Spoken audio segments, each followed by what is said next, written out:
Law 2. Never put too much trust in friends. Learn how to use enemies. Judgment. Be wary of friends. They will betray you more quickly, for they are easily aroused to envy. They also become spoiled and tyrannical. But hire a former enemy, and he will be more loyal than a friend, because he has more to prove. In fact, you have more to fear from friends than from enemies. If you have no enemies, find a way to make them. Transgression of the law. In the mid-9th century A.D., a young man named Michael III assumed the throne of the Byzantine Empire. His mother, the Empress Theodora, had been banished to a nunnery, and her lover, Theoctistus, had been murdered. At the head of the conspiracy to depose Theodora and enthrone Michael had been Michael's uncle, Bardas, a man of intelligence and ambition. Michael was now a young, inexperienced ruler, surrounded by intriguers, murderers, and profligates. In this time of peril, he needed someone he could trust as his counselor, and his thoughts turned to Basilius, his best friend. Basilius had no experience whatsoever in government and politics. In fact, he was the head of the royal stables, but he had proven his love and gratitude time and again. They had met a few years before, when Michael had been visiting the stables just as a wild horse got loose. Basilius, a young groom from peasant Macedonian stock, had saved Michael's life. The groom's strength and courage had impressed Michael, who immediately raised Basilius from the obscurity of being a horse trainer to the position of head of the stables.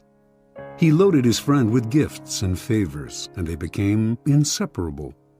Basilius was sent to the finest school in Byzantium, and the crude peasant became a cultured and sophisticated courtier. Now Michael was emperor and in need of someone loyal. Who could he better trust with the post of chamberlain and chief counselor than a young man who owed him everything? Basilius could be trained for the job, and Michael loved him like a brother. Ignoring the advice of those who recommended the much more qualified Bardas, Michael chose his friend.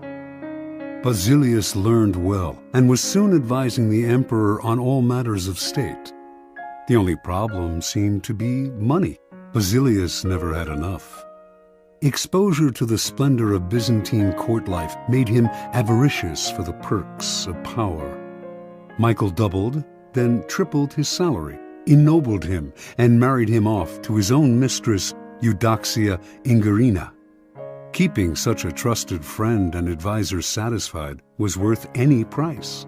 But more trouble was to come. Bardas was now head of the army, and Basilius convinced Michael that the man was hopelessly ambitious.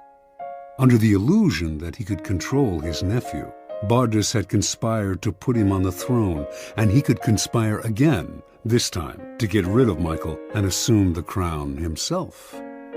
Basilius poured poison into Michael's ear until the emperor agreed to have his uncle murdered. During a great horse race, Basilius closed in on Bardas in the crowd and stabbed him to death. Soon after, Basilius asked that he replace Bardas as head of the army, where he could keep control of the realm and quell rebellion. This was granted.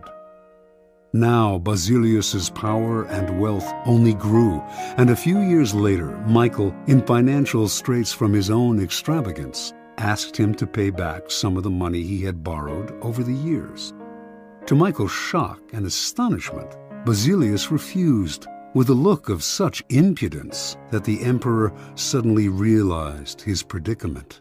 The former stable boy had more money, more allies in the army and senate, and in the end, more power than the emperor himself. A few weeks later, after a night of heavy drinking, Michael awoke to find himself surrounded by soldiers. Basilius watched as they stabbed the emperor to death.